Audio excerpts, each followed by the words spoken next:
धन्यवाद सभापति महोदय, मुझे आपने बोलने का मौका दिया। और सबसे बड़ी चीज, विश्वविद्यालयों से जुड़ी हुई चर्चा चल रही है, कुल गुरु की बात चल रही है। गुरुर ब्रह्मा गुरुर विष्णु गुरुर देवो महेश्वराय गुरुर साक्षात परब्रह्म तमसे श्री से गुरुवे नमः। गुरु की जब बात करते हैं तो अपने आप में बहुत बड़ी एक छवि होती है। कुल गुरु की चर्चा चल रही है, कुलपति की जगह हम कुल गुरु का नाम ले आ रहे हैं। मैं स्वागत करता हूं आपका, आप ले आए, बहुत बढ़िया काम कर रहे हैं। मेरे से पहले माननीय भरतपुर से आने वाले सदस्य ने कई सारी चीजें कही। सही बात है कि साहब यूजीसी आपको वैलिड करेगी नहीं करेगी, क्या पता कल के समय में कुलगुरु कहीं पे साइन करते हैं, वो डिग्री अगर कैंसिल हो गई तो क्या होगा। हमारे यहां से कोई ग्रेजुएट करके कोई फॉरेन जा रहा है और वहां पे सब देखता है कि साहब वाइस चांसलर की सिग्नेचर ही नहीं है, तो उसको 4-4 बार धक्के खाने पड़ेंगे। आप इसके लिए कुछ ना कुछ एक ठोस चीज ले आए, मेरा तो यही निवेदन है। क्योंकि गुरु की बात है तो मैं उनके सामने या उसके विषय में आपके खिलाफ तो नहीं बोलूंगा, और गुरुओं की तो इज्जत हमेशा हम करते ही आए हैं। गुरु गोविंद दोनों खड़े काके लागू पाए, बलिहारी गुरु आपने गोविंद दियो बताए। बहुत बड़ा नाम है, आप करें, स्वागत है आपका। पर मेरा निवेदन है कि आप विश्वविद्यालयों के बारे में भी सोचें। मैं जोधपुर यूनिवर्सिटी में 2019 से लेकर 22 तक छात्र संघ का अध्यक्ष रहा, खूब बार धरने दिए, प्रदर्शन किए।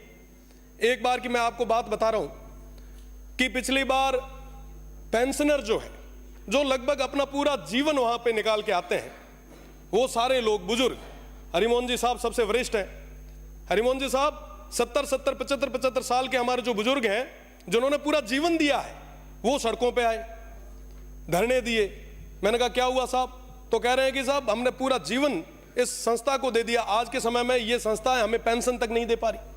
आप विचार करें कि चतुर्थ श्रेणी का कोई कर्मचारी है जिसकी पेंशन कुल मिला के 10,000 है, अगर 6 महीने तक आप उनको पेंशन नहीं दोगे तो उसकी क्या स्थिति होगी। होली दिवाली हमारे लिए गई है, हमारे लिए तो खूब सारे लोग आते होंगे मिठाइयां लेके, उनके लिए, उनके बच्चों के लिए, पोतों के लिए मिठाई कौन ले जाएगा, क्या स्थिति होगी। तो कहीं ना कहीं फाइनेंशियल क्राइसिस के अंदर हमारी सारी यूनिवर्सिटीज फाइनेंशियल क्राइसिस से गुजर रही है। हम उसको अपलिफ्ट कैसे करें, उसके बारे में चर्चा करने की ज्यादा जरूरत है। अब बात करें स्टाफ की, यूनिवर्सिटी के अंदर सारे प्रोफेसर्स के पद खाली पड़े, असिस्टेंट प्रोफेसर्स के पद खाली पड़े, टीचिंग नॉन टीचिंग के सारे पद खाली पड़े, कोई बात करने के लिए तैयार नहीं है। जो गेस्ट फैकल्टी पे जो प्रोफेसर्स आ रहे हैं, जो पढ़ाने के लिए आ रहे हैं, वो इसी उम्मीद के साथ कि कभी ना कभी सरकार कोई ना कोई ऑर्डिनेंस लाएगी और हमें परमानेंट करेगी। तो मेरा तो निवेदन है कि जो गेस्ट फैकल्टी पे आ रहे हैं, आप उनको परमानेंट करें। नॉन टीचिंग के जो स्टाफ है, लगभग काफी लोग तो ऐसे हैं जिन्होंने पूरा जीवन दे दिया, अभी तक वो टेम्परेरी है, उन लोगों को आप परमानेंट करें। साथ ही साथ मैं स्टूडेंट्स की बात करूं, आप बहुत एक्टिव हैं, माननीय मंत्री जी बहुत लांठा है। आपसे तो मेरा ये निवेदन है कि आप उन यूनिवर्सिटीज में, उन हॉस्टल्स में, उन विद्यार्थियों के साथ में एक एक दिन, एक एक रात गुजार के आए। आप वहां की हॉस्टल्स की स्थिति देखें, वाकई लगेगा स्टूडेंट्स को कि हमारे माननीय मंत्री जी बहुत एक्टिव हैं। आप वहां पे जाएंगे तो देखेंगे कि साहब हमारे पास क्वालिटी की कोई कमी नहीं है, कोई कमी नहीं है। बहुत ब्रिलियंट स्टूडेंट हमारे यहाँ पे। आप उनके बीच में अगर समय निकालेंगे तो 4 चीजें साथ में निकल के भी आएगी। साथ ही साथ अभी बात चल रही थी सिंडिकेट की, सीनेट की, तो सीनेट और सिंडिकेट के अंदर छात्रों को या छात्र नेता या जो ब्रिलियंट स्टूडेंट है, आप कैसे भी तय करें और उनको जगह दें, ताकि एक कम्युनिकेट रहे। समन्वय नहीं है साहब, विश्वविद्यालय प्रशासन अलग भाग रहा है, छात्र अलग भाग रहे हैं, तो कहीं ना कहीं एक ब्रिज बनाने की जरूरत है। मेरा निवेदन है कि आप इस बारे में भी सोचें। साथ ही साथ मैं स्पोर्ट्स की बात करूंगा साहब। आज के समय में यूनिवर्सिटीज का स्पोर्ट्स हम बात कर रहे हैं साहब, पंजाब हरियाणा में इतने खिलाड़ी बाहर जा रहे हैं, इतना बढ़िया बढ़िया परफॉर्म कर रहे हैं। हमारे स्टूडेंट्स को क्या हुआ साहब, वो इसलिए खेल नहीं पा रहे हैं कि साहब उनके पास ना तो पूरे संसाधन है, ना वहां पे पूरे शिक्षक है। मेरा निवेदन है कि अपन इस बारे में हमें बात करनी पड़ेगी। आज एआई का जमाना आया है, टेक्निकल चीजों का जमाना आ गया है।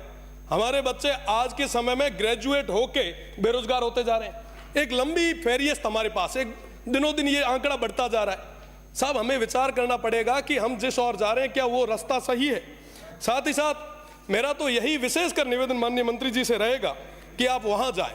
साथ ही फीस का मामला है, बहुत बड़ी चीज है, बहुत गंभीर समस्या है माननीय सभापति जी। मैं उस छात्र संघ का अध्यक्ष भी रहा, छात्रों के बीच में काम करने का मुझे मौका भी मिला। वेस्टर्न राजस्थान की सबसे बड़ी यूनिवर्सिटी थी, मैं वहां देखता था कि साहब ग्रामीण परिवेश से जो आने वाला विद्यार्थी है, वो अपनी ग्रेजुएशन के साथ साथ तैयारी भी करता है।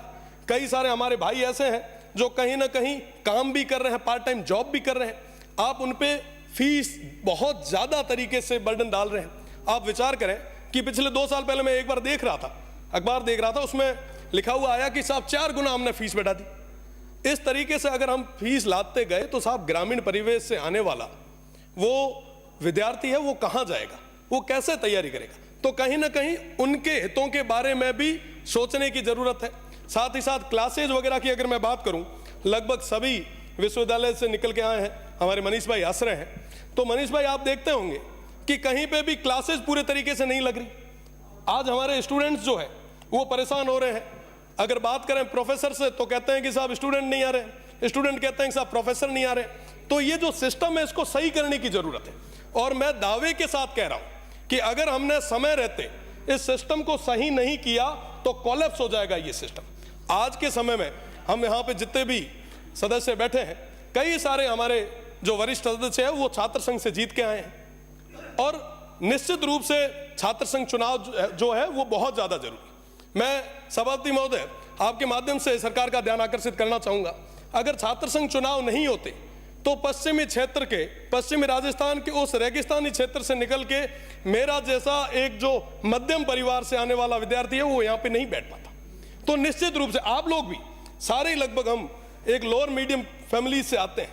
यहाँ पे मनीष भाई बैठे हैं, माननीय बायतू से आने वाले सदस्य हैं, शेरगढ़ से आने वाले सदस्य हैं, कई सारे हमारे लोग। ये तो मैं राजस्थान यूनिवर्सिटी की और जोधपुर यूनिवर्सिटी की बात कर रहा हूं, उसके साथ ही साथ सुखाड़िया से आने वाले हमारे माननीय कृपलानी जी भी बैठे हैं।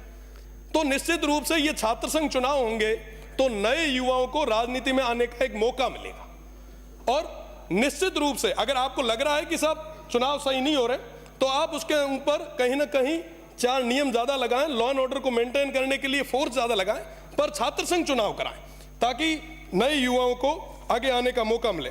साथ ही साथ मेरा एक जो विशेष निवेदन आपसे मैं वापस माननीय मंत्री जी से करूंगा कि ये जो टेम्परेरी स्टाफ जो लगे हुए हैं टीचिंग और नॉन टीचिंग के, उनको आप परमानेंट जरूर करें। नई एक्टिविटीज को बढ़ाने के लिए हम प्रयास करें। वहां पे कैरियर काउंसलिंग की बहुत ज्यादा जरूरत है। आज के समय में कोई भी कैंपस के अंदर कैरियर काउंसलिंग के लिए नहीं आ रहा। विद्यार्थी हैं, ग्रेजुएशन कर लेते हैं, ग्रेजुएशन होने के बाद में कहीं ना कहीं दर दर की ठोकरें खाने पे मजबूर हो रहे हैं। अगर आप ये चीजें करवाएंगे तो निश्चित रूप से हमारे युवाओं को एक नई जगह मिलेगी। साथ ही साथ अभी चर्चा चल रही थी वाइस चांसलर और रजिस्ट्रार की।